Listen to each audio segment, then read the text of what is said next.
Alors, donc on va commencer par les contretemps. Alors voilà, donc on avait dit 100. Alors oui, on s'était laissé deux possibilités parce que j'ai vu que tu avais un petit peu de mal. Alors ce qui est intéressant là-dedans quand même, c'est que en réalité tu arrives à le faire. Pourquoi? Parce qu'on constate que entre deux battements, sur les premiers battements, enfin pas sur les premiers, entre les premiers battements, tu arrives à caser ton doigt, le quatrième, hein, d'accord? Le cinquième ne te pose pas de problème, c'est normal, parce qu'il est en général plus libre, hein, ok, c'est le quatrième. Mais on constate qu'au bout d'un moment, ça se perd. Voilà, c'est ça qui est intéressant. Ça veut dire qu'il faut être capable, en fait, dans la tête, de copier ce que l'on vient de faire à l'instant, sans forcément trop réfléchir. Il faut juste imiter ce que tu viens de faire. Il faut trouver l'énergie nécessaire pour renouveler exactement la même chose. Ok, on y va. Voilà ce que ça donne. En fait, voilà. Disons que si je fais à peu près ce que tu fais, ce que tu as fait pardon, au cours, ça donne ça. Ah, ça y est. Là, ça commence à s'éteindre progressivement. Les deux premiers étaient très bien et les deux derniers étaient moins bons. Hein, ok, voilà. Voilà le problème qu'on a. Donc, là, j'ai mis une certaine énergie dedans pour arriver à faire ça, une certaine concentration. J'essaie de garder la même chose, exactement le même, et je le reproduis comme ça à outrance, en essayant vraiment de m'obstiner. Il y a toute une énergie en fait, hein, à trouver toute une stimulation, hein, okay, pour réveiller les doigts, pour réveiller le corps à ce qui se passe, et l'esprit, la tête et le corps. Je peux même le dire, pam, pam, pam, pam, pam. Tu peux taper avec l'autre main, comme on l'avait dit.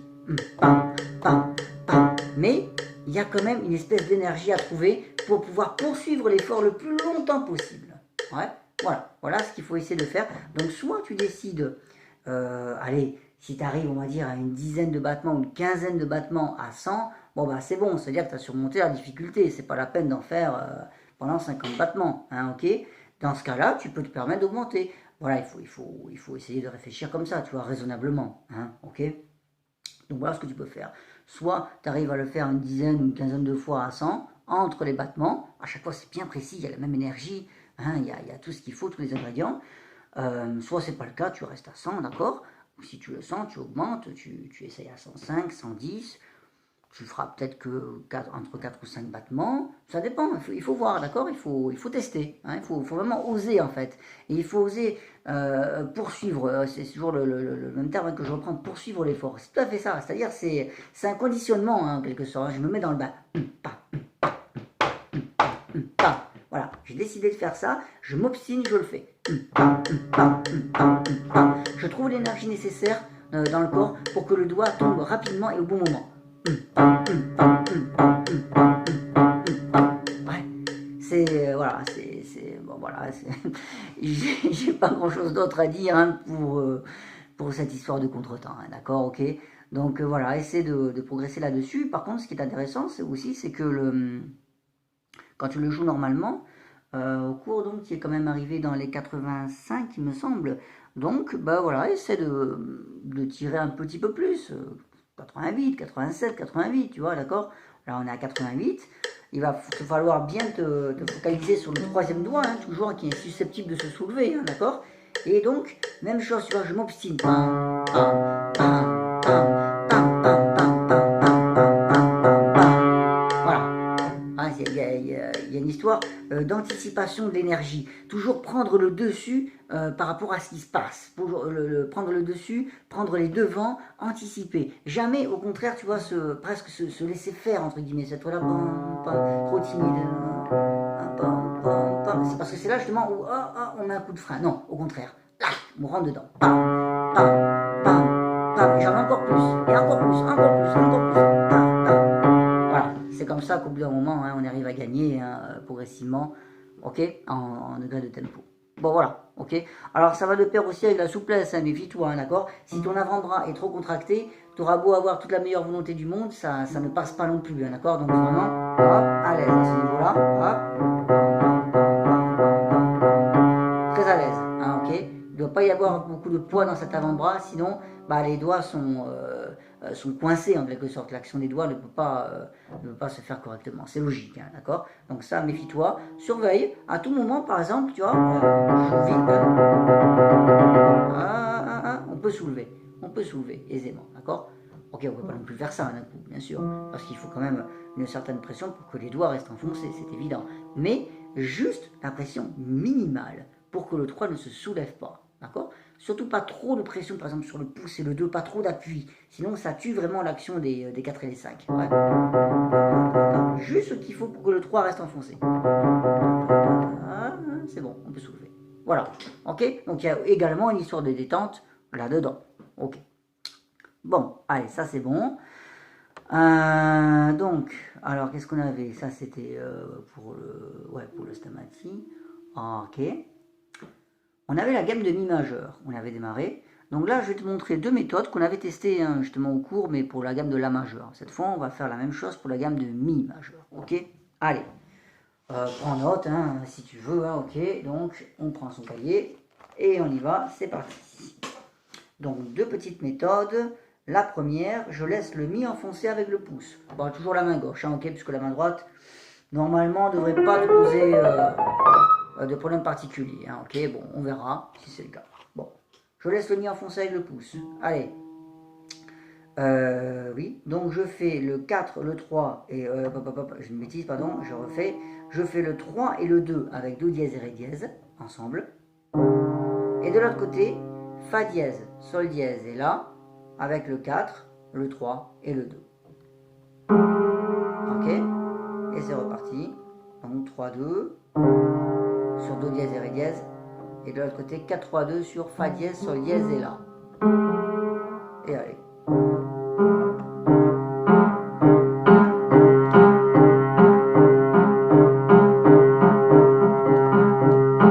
Ok, à faire de plus en plus vite. Ok, ça c'est bon, et de 1. Et donc la deuxième, c'est par paquet de notes. On appelle ça par empreinte, plus précisément. Allez, je te donne les notes à plaquer. Note-les, comme ça au moins ça te fait ta partition, tu sais ce qu'il faut faire. Donc, les 5 premières notes de ta gamme, Mi, Fa dièse, Sol dièse, La, Si. Avec 5, 4, 3, 2, 1. Tu plaques tout ça. Et voilà. Et après donc, Do dièse, Ré dièse, Mi. Avec 3, 2, 1. Et après tu continues de monter. Fa dièse, Sol dièse, La, Si. Avec 4, 3, 2, 1. Fa dièse, Sol dièse, La, Si. Et enfin le dernier groupe. Do dièse, Ré dièse, Mi. Avec 3, 2, 1. Et voilà. Et si je m'amuse à les enchaîner, ça fait ça. Mi, Fa, Sol, La, Si. Puis après Do, Ré, Mi. Fa, Sol, La, Si. Do, Ré, Mi. J'ai pas dit les dièses, mais bon, ok, on a Fa dièse, Do dièse, Sol dièse, Ré dièse. Ok, on y va. Mi, Fa, Sol, La, Si. Do, Ré, Mi. Fa, Sol, La, Si. Do, Ré, Mi. Et c'est parti. Allez, je me tais, je le fais.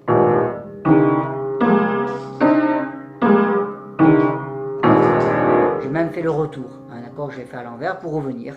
Et là déjà on a quand même un bon aperçu de la gamme, ok. Avant même d'avoir essayé de la jouer, on a quand même tout déjà qui se forme dans la main, ok.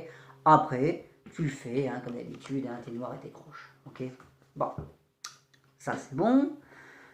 L'arpège, bon alors donc on est d'accord, c'est l'arpège de Sol majeur, donc pas de problème, tu regardes l'autre vidéo, tu auras tout ce qu'il faut, d'accord. Ok, et donc dans le Seesaw Sonata, on avait parlé des nuances et également la petite méthode que je t'avais donnée là, le piqué lié à la fin, d'accord. On va se le faire ça. Il n'y avait pas que cette méthode d'ailleurs, il y avait aussi le fait de jouer lié d'un côté et piqué de l'autre. Il y avait deux méthodes. Ok. Donc les nuances. Les nuances, donc piano, mezzo forte et forte. C'est celle qui m'intéresse en plein milieu, tu sais, avec la main gauche, ok. Donc, pour rappel, on avait dit que quand c'est la nuance piano, on essaie vraiment de cacher les doigts, entre guillemets. Tu vois, très piano. Il y a un petit geste, mais ça reste vraiment dans un espace limité. Et puis hop, ça y est, on prend de la hauteur. Il y a à la fois l'articulation des doigts qui arrive dans le mezzo forte, qui donne un son plus clair, moins rampant, au contraire, un peu plus un peu plus saccadé, entre guillemets, hein, bien sûr, toujours détendu, et le corps commence également à s'activer. Il y a une certaine mobilité hein, qui arrive. Forte. Là, ça y est, le corps s'y met. Hein, voilà, là on a tout, ok. Mais en aucun cas dans ce passage, contrairement au début, où on avait vraiment beaucoup plus de gestes vers le haut, ici j'ai limité au contraire mes gestes parce qu'il y a un mouvement quand même à outrance, un rythme pardon, qui est vraiment, on appelle ça en italien ostinato, obstiné. Donc on a intérêt à avoir une certaine rigueur aussi dans le geste, ne pas monter non plus trop haut, parce qu'on aura du mal à redescendre et on risque justement de se coincer encore plus en redescendant.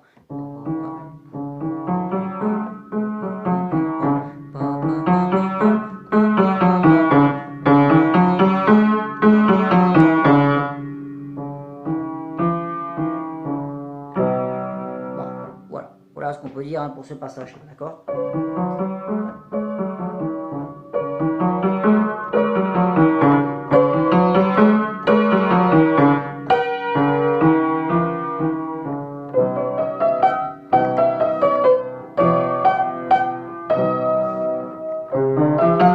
Alors, le voilà celui-là. Ok. Donc déjà, on va essayer de piquer une main et de lier l'autre main. C'est ce qu'on avait dit. Allez, on lie la gauche, on pique la droite.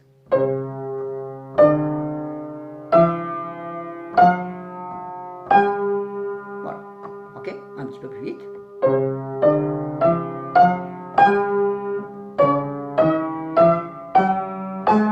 Tu peux très bien essayer de le faire au métronome d'ailleurs, hein, c'est un très bon exercice, en plus de le faire bien régulier. Pas la peine de le monter trop vite, mais voilà, vitesse, comme ça c'est bien comme je fais.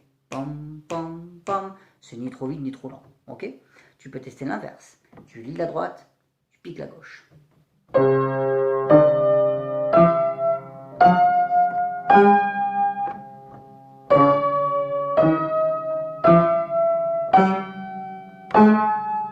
Okay. Et attention, tiens, ça me vient à ce fameux accord. Fa, si, le pouce, Fa.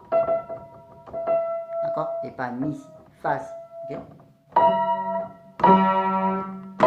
Bon, ça c'est une parenthèse, mais ça me venait, ok?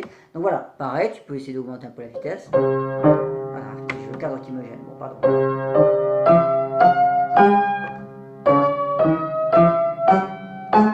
Voilà, ok? Bon, bien. Et on a le fameux piqué lié, donc, allez, on y va.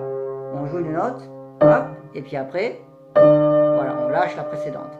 On joue en tenant la précédente, on rejoue en lâchant la précédente.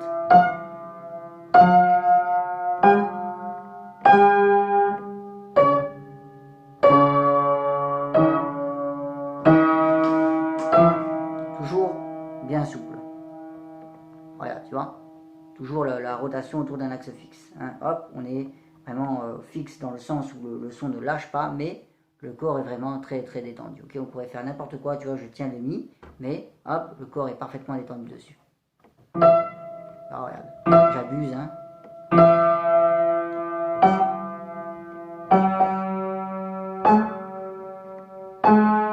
Ça te démontre hein, vraiment toute la souplesse hein, du corps, alors que l'exercice en lui-même n'est pas forcément évident, hein. Hop, mais voilà, le corps est complètement détendu.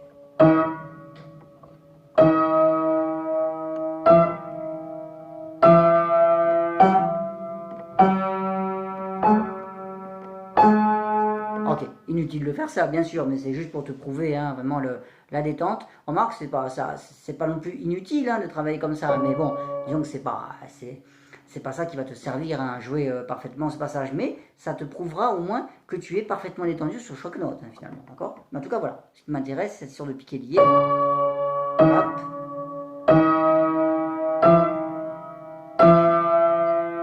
Et bien régulier.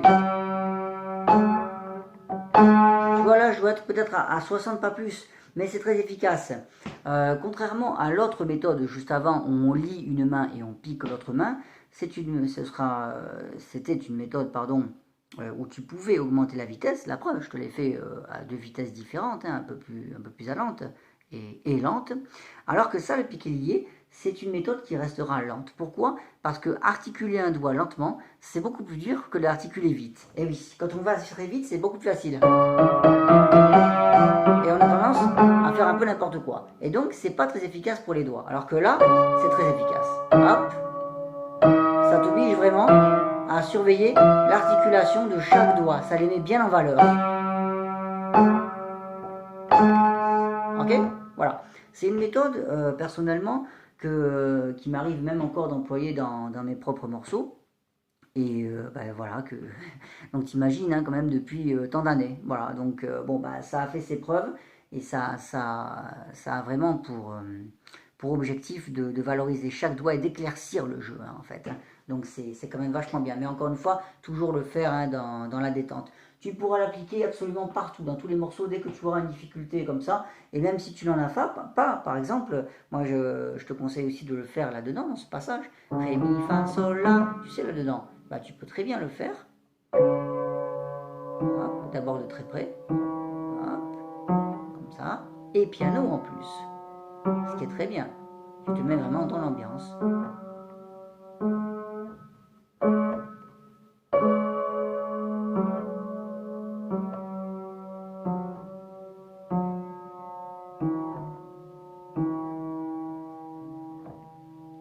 Un peu plus. Mezzo forte.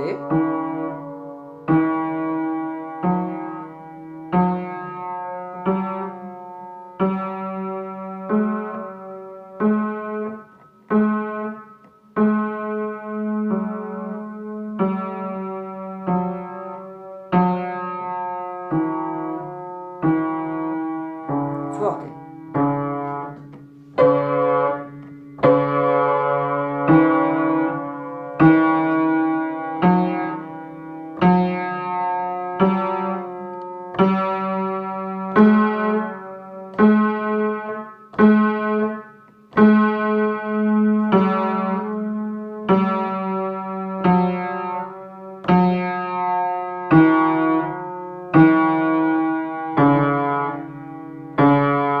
Voilà, là on a vraiment eu, tu vois, le travail avec ce piqué lié et avec exactement les trois nuances. J'ai commencé vraiment le plus piano possible, j'ai exagéré hein, exprès, et j'ai atterri quand même bien fort à l'arrivée. Et à chaque fois, j'ai essayé de trouver les ressources internes nécessaires pour que je garde à la fois la souplesse et exactement le bon dosage hein, de force que je voulais. Ok, mais il y avait un équilibre neutre entre la force et la souplesse, ce qui fait que le son restait convenable. Ok, n'était pas forcément dur ou n'était pas trop mou. Voilà.